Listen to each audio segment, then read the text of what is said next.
Selamat berjumpa kembali di dalam ibadah PA hari ini.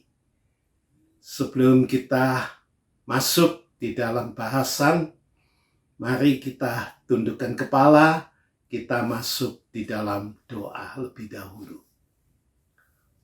Terima kasih Tuhan Yesus bahwa kami diperkenan untuk kembali masuk di dalam ibadah PA pada hari ini untuk sama-sama merenungkan firman Tuhan, mengerti, untuk dibawa mengerti dan menghayati firman Tuhan.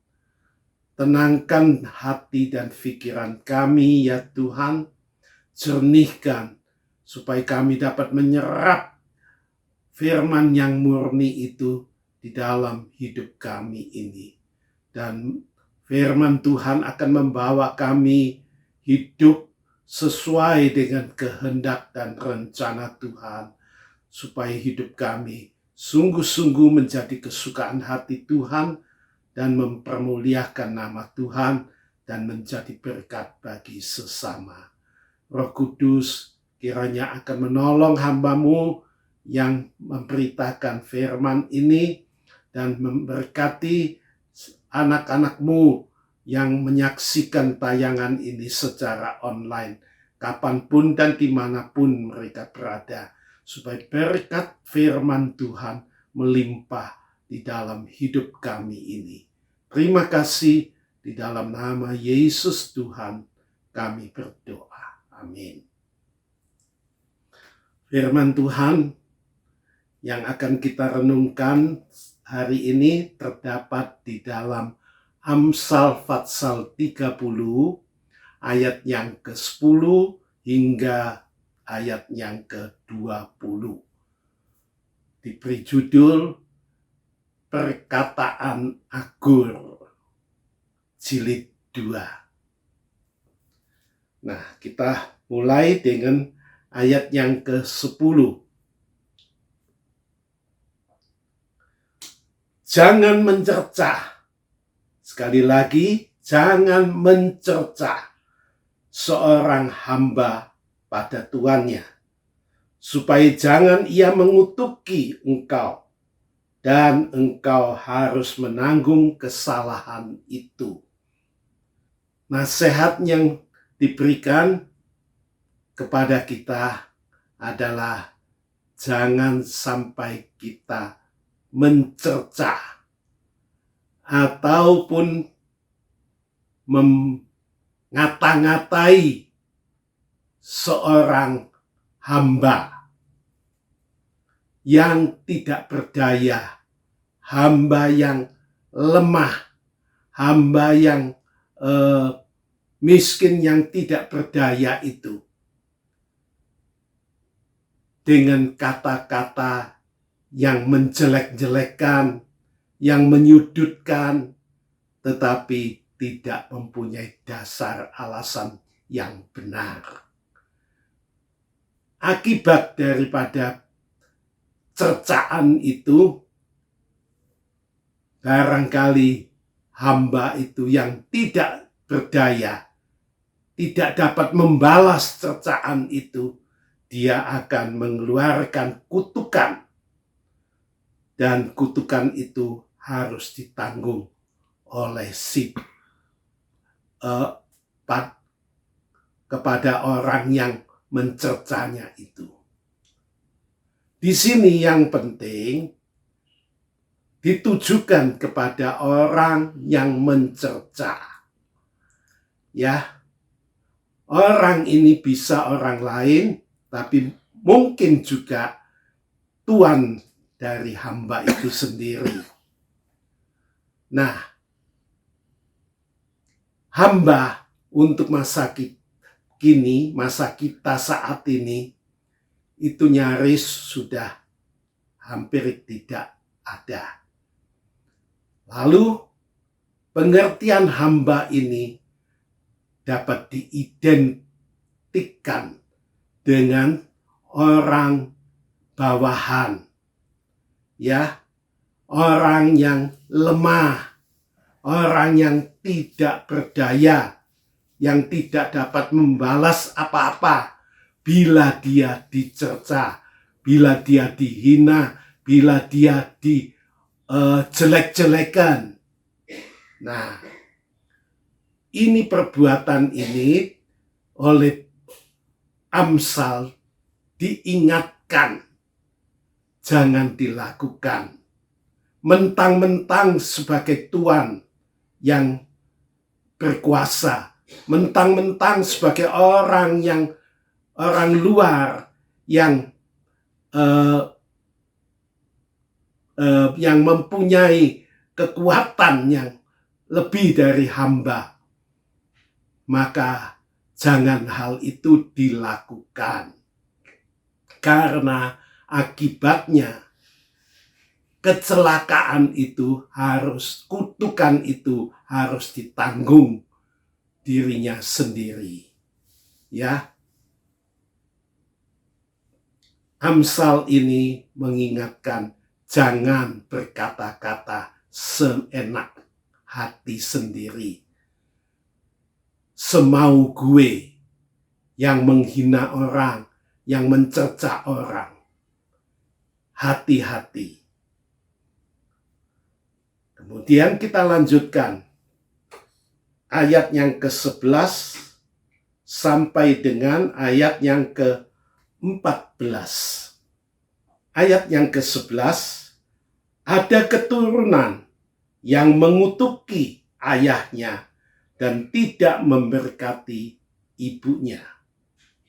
Ayat 12, ada keturunan yang menganggap dirinya tahir atau suci, tetapi belum dibasuh dari kotorannya sendiri. Ayat 13,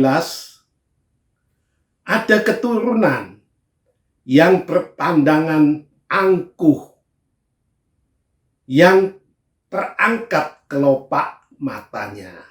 Ayat yang ke-14, ada keturunan yang giginya adalah pedang, yang gigi geliginya adalah pisau, untuk memakan habis dari bumi orang-orang yang tertindas, orang-orang yang miskin di antara manusia. Nah, dari ayat ke-11 sampai dengan 14 itu diawali dengan ada keturunan. Jadi keturunan ini dengan kata lain adalah ada generasi, ada kelompok tertentu.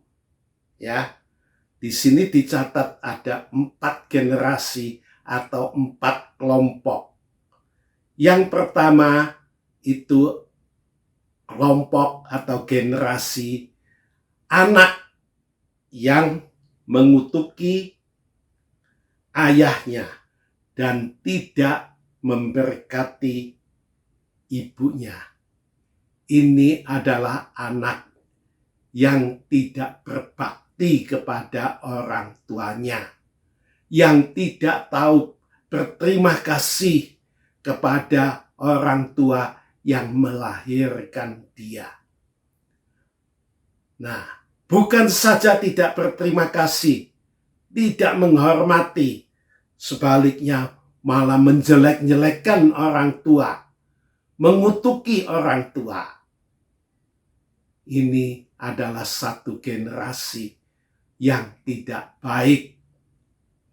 4 kelompok yang disebut tadi adalah kelompok orang-orang yang jemawa, orang-orang yang menjijikkan, orang-orang yang menyebalkan. Nah, ayat yang ke-11, anak yang tidak tahu berterima kasih kepada orang tuanya, anak yang tidak tahu berbakti kepada orang tuanya, itu termasuk kelompok orang yang menjijikkan, orang yang menyebalkan, orang yang tidak baik, yang jahat. Lalu ayat yang ke-12.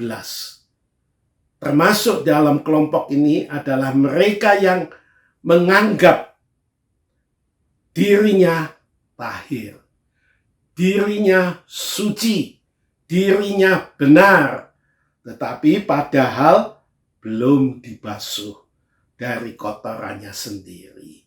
Dia tidak menyadari sesungguhnya dirinya itu kotor, najis, dirinya penuh ketidakbenaran.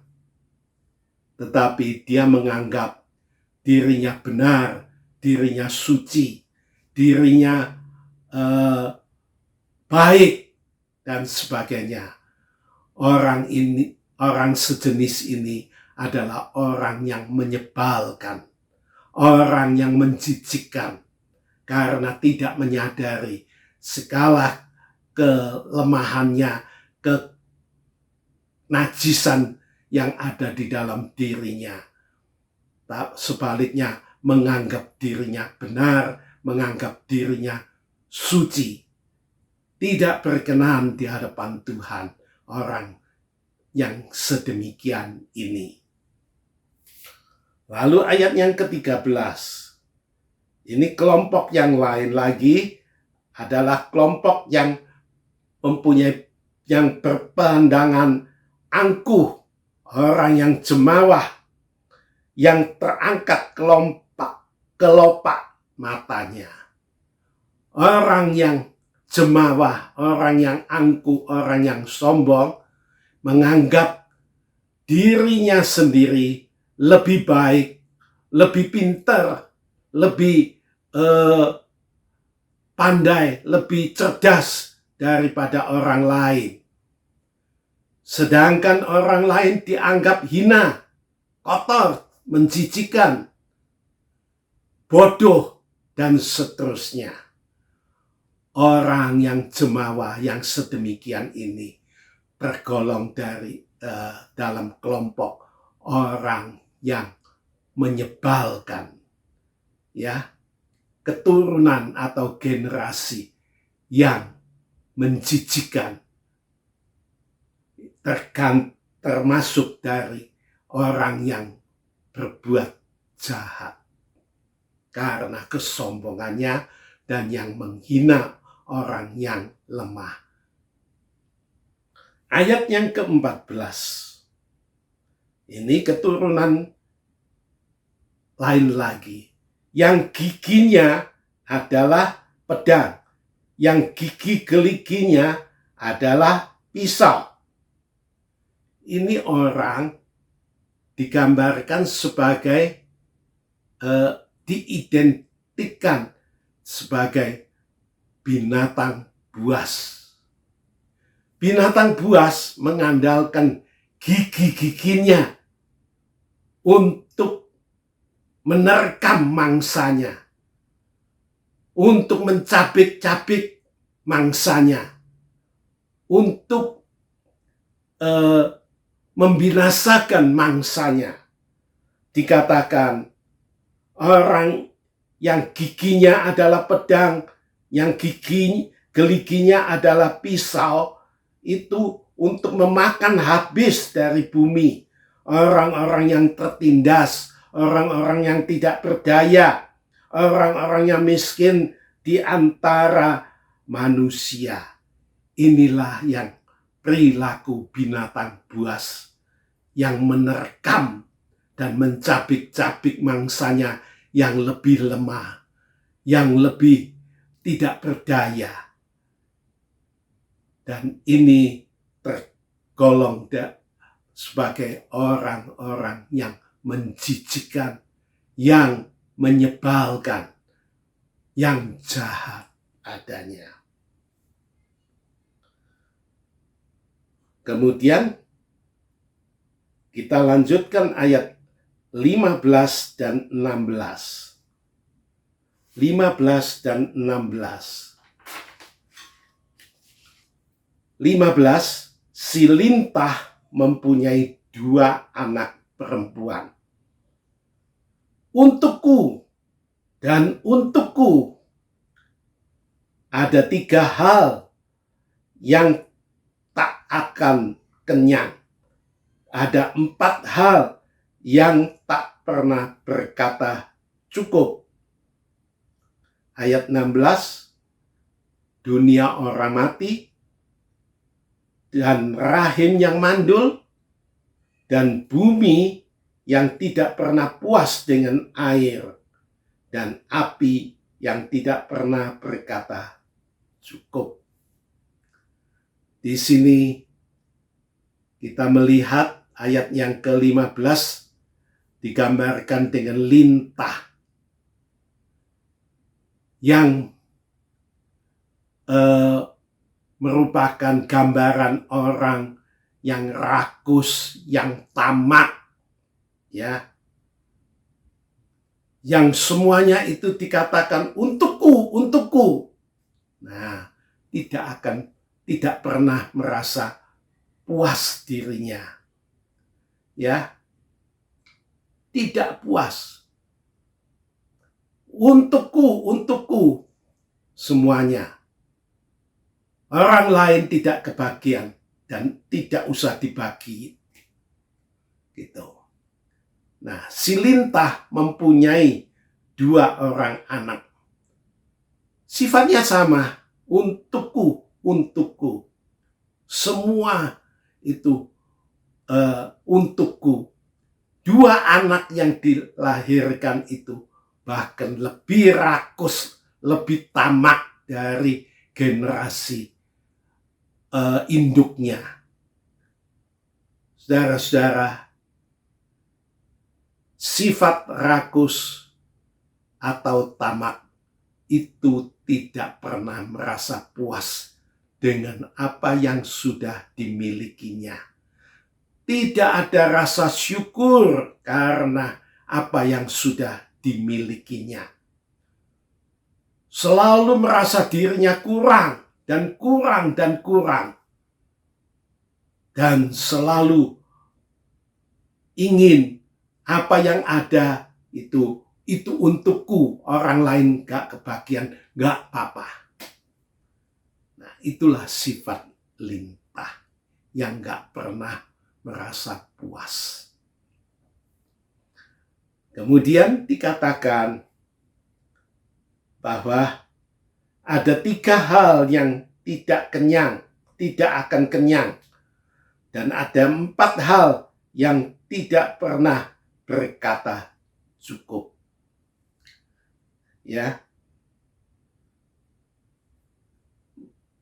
Siapa itu dan apa itu?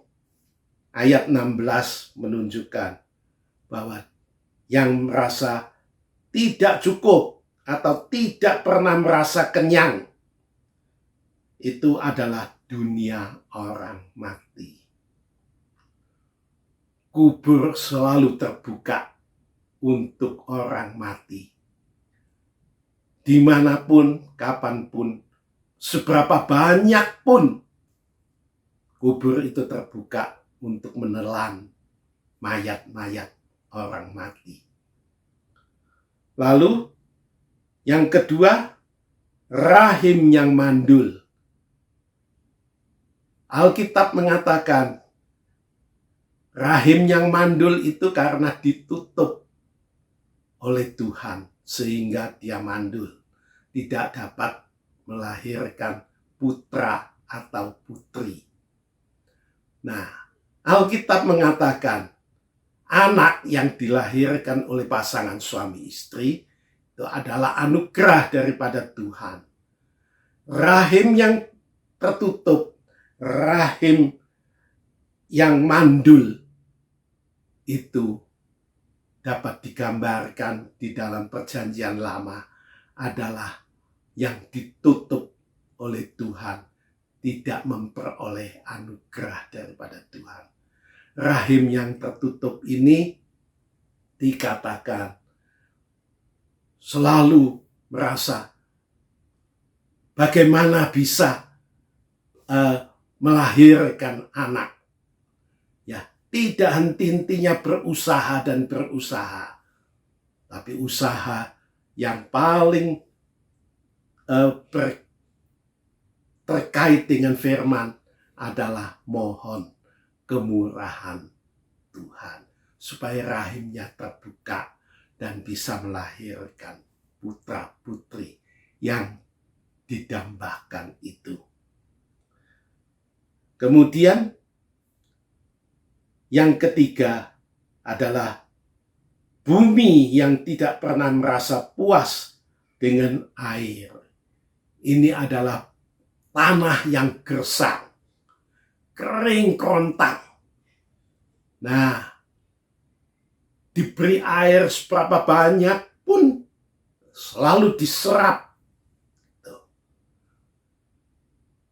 Bumi atau tanah yang kering tidak bisa menghasilkan tumbuh-tumbuhan.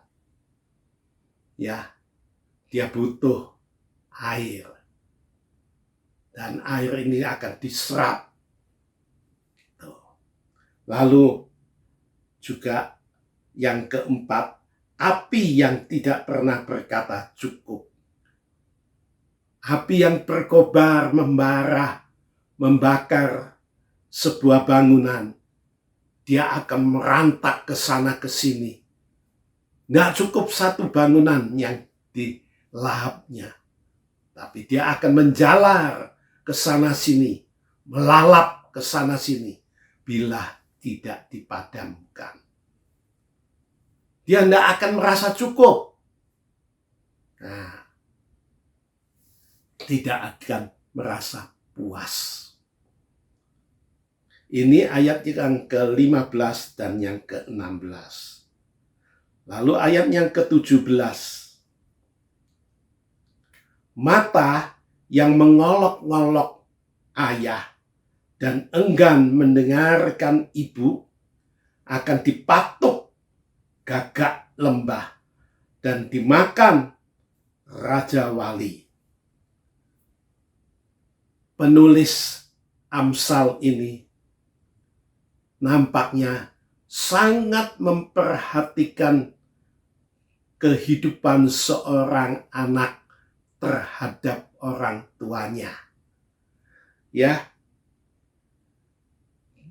Sehingga dia sangat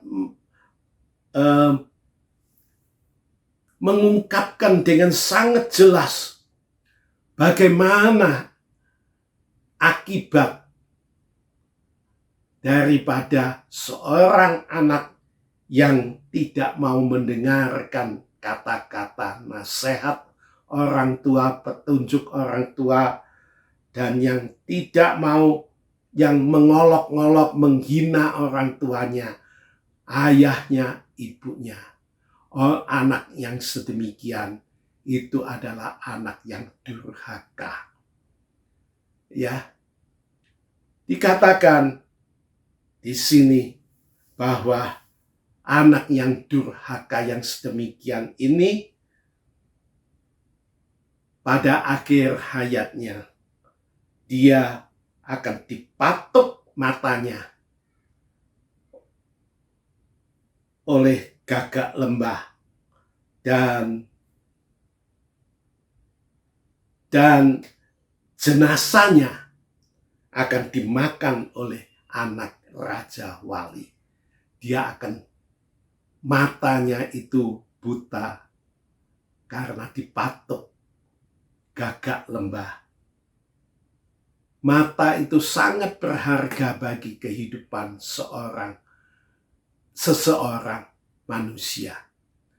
Bila sampai mata itu dipatuk dan menjadi buta, dia kehilangan hampir segala-galanya dalam hidupnya. Itulah akibat daripada seorang anak yang durhaka. Bukan itu saja, pada akhir hayatnya, jenazahnya, mayatnya terlantar dan akan dimakan oleh anak Raja Wali. Nah, gambaran ini nampaknya agak dibesar-besarkan.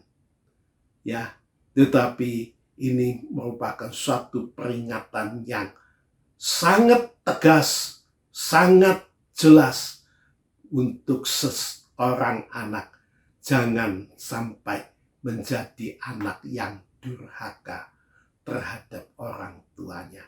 Akibatnya kelak fatal. Kemudian ayat yang ke-18, 19, dan 20. Ada 3 hal yang mengherankan aku. Bahkan ada 4 hal yang tidak ku mengerti. Apa itu? 19, jalan Raja Wali di udara. Jalan ular di atas cadas. Jalan kapal di tengah-tengah laut. Dan jalan seorang laki-laki dengan seorang gadis. Ayat 20. Inilah jalan perempuan yang berzina. Ia makan, lalu menyeka mulutnya dan berkata, aku tidak berbuat jahat. Nah, penulis Amsal ini pada ayat 18 berkata ada 3 hal yang mengherankan aku dan 4 hal yang aku tidak mengerti.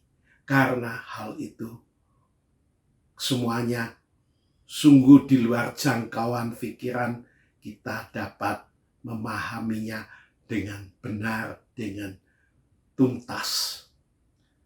Hal apa itu? Semuanya perihal jalan. Ya, jalan Raja Wali, jalan ular, jalan kapal, jalan seorang laki-laki dengan seorang gadis. Jalan hidup. Jalan Raja Wali di udara. Mengapa mengherankan? Mengapa tidak dapat dimengerti? Raja Wali dari atas bukit Batu Karang, dia terjun ke bawah untuk memangsa apa yang bisa dimangsanya. Kemudian dia terbang balik, naik ke sarangnya yang berada di Batu Karang. Di sana dia makan dan dia memberi makan anak-anaknya. Perjalanan ini tidak berbekas. Dari dia turun sampai kembali tidak meninggalkan jejak apa-apa. Dan jalan itu jalan yang lurus yang ditempuh oleh Raja Wali. Tidak bengkak-bengkok, tidak belit-belit, lurus, tulus. Nah, dari atas ke bawah, naik ke atas kembali. Semuanya dilakukan dengan tulus, dengan mulus. Ini jalan hidup, salah satu jalan hidup yang dicermati oleh penulis Amsal ini.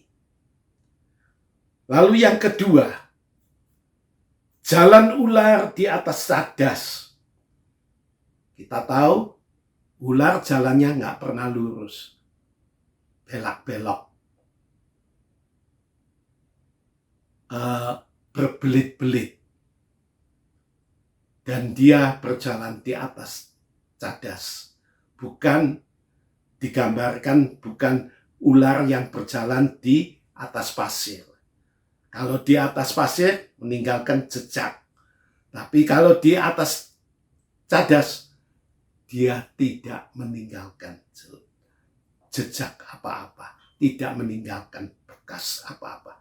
Ini adalah gambaran jalan hidup yang belak-belok, yang berbelit-belit, yang boleh dikata tidak jujur, tidak tulus. tapi tidak meninggalkan jejak. Ya, ini yang dicermati oleh penulis Amsal ini. Lalu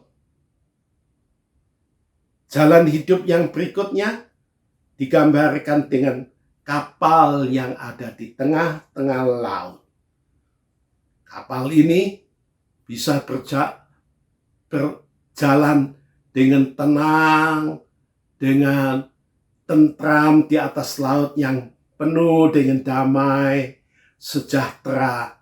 Tetapi ada kalanya kapal ini mengalami gelombang dan angin ribut bahkan yang dahsyat dapat menempuh kapal ini.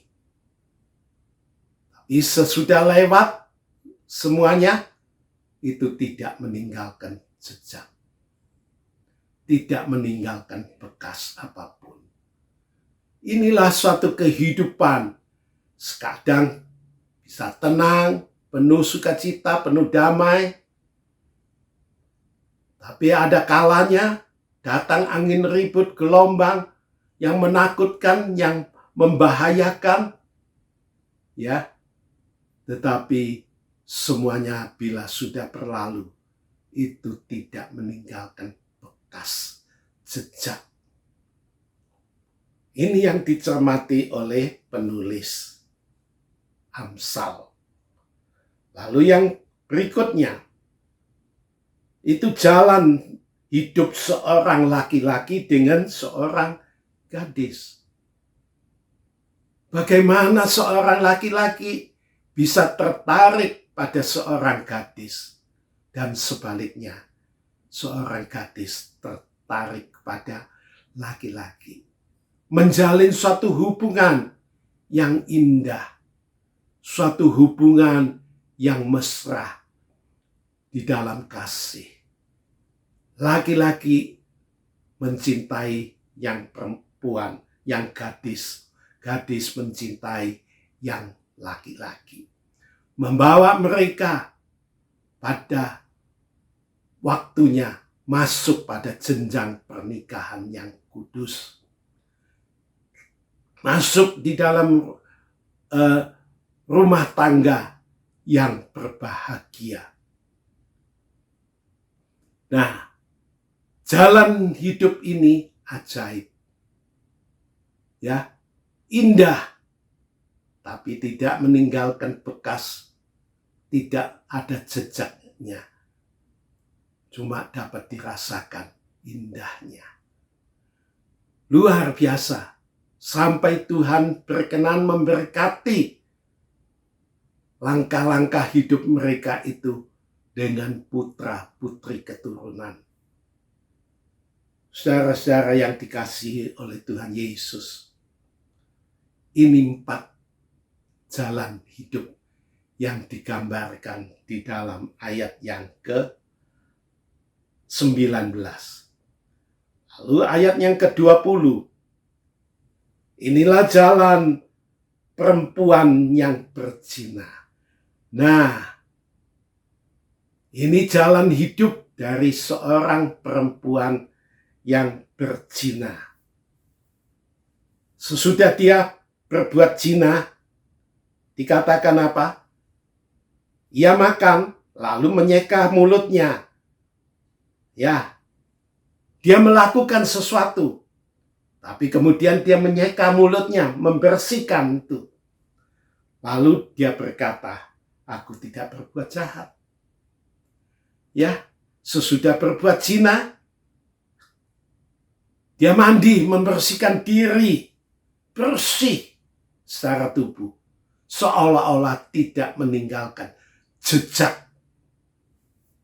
Tidak meninggalkan bekas perbuatannya yang keji, yang najis itu. Dia berkata, aku bersih. Aku tidak berbuat jahat. Ini perbuatan perempuan yang berbuat zina. Saudara-saudara, yang digambarkan adalah perempuan berbuat zina. Kalau dikatakan dia berbuat zina, ada lawan mainnya enggak? Pasti ada. Siapa? Laki-laki hidung belang. Ya. Ada pasangannya. Pasangannya mungkin berbuat yang serupa. Berbuat najis. Tapi kemudian mandi membersihkan diri. Dan dia juga bisa berkata, aku tidak berbuat jahat. Mereka, laki-laki dan perempuan yang berbuat zina, bisa berkata, sesudah mandi, bersih-bersih, bisa berkata, aku tidak berbuat jahat. Tetapi perbuatan jahat yang kelihatannya tidak ada bekasnya itu, tidak ada jejaknya itu, tetap terlihat di mata Tuhan. Perbuatannya itu membawa akibat bahwa pasangan suami istri yang tadi dijalin dari muda, ya laki-laki dengan gadis, hidup bahagia. Tapi kalau sampai tercemari dengan perbuatan zina, entah pihak laki-laki, entah pihak perempuan, maka rumah tangga itu akan runtuh, kebahagiaannya hilang. Ya. Kelihatannya bisa dicuci bersih secara luarnya, ditutupi, dipoles. Tetapi sebenarnya apa yang secara manusiawi, jalan hidup yang tidak kelihatan itu tetap jelas di mata Tuhan. Nah, Agur bin Yakai mengingatkan jangan terjerumus dalam kehidupan yang sedemikian. Dia telah menunjukkan ada jalan hidup yang tulus, mulus, bagaikan gambaran daripada Raja Wali. Ada yang bergelombang, ada yang damai dan bergelombang, bagaikan kapal di tengah lautan.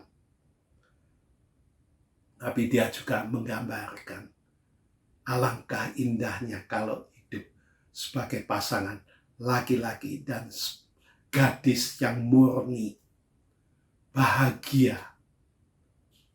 Tapi kebahagiaan itu bisa rusak karena perbuatan zina. Nah, jejak itu secara mata manusiawi mungkin tidak terlihat atau tidak teramati. Tetapi di mata Tuhan itu jelas, terekam dengan jelas.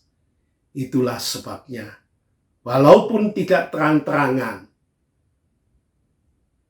penulis Amsal mengajak kita untuk melihat bagaimana jalan hidup Raja Wali yang tulus dan mulus. Bagaimana walaupun kapal yang terombang-ambing itu tetap eksis,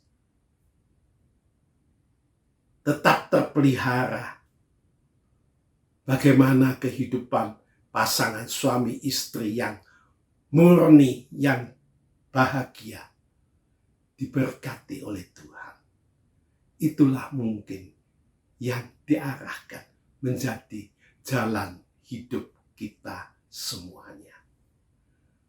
Tuhan memberkati kita. Amin. Mari kita tundukkan kepala, kita masuk di dalam doa. Terima kasih Tuhan, melalui Amsal Fatsal 30 ayat 10 sampai dengan ayat 20. Melalui penulis Amsal, Tuhan mengungkapkan segala hal yang di mata Tuhan tidak berkenan. Mereka yang berbuat jahat terhadap orang tuanya, pada ibunya kepada ayahnya, yang menjadi anak yang durhaka,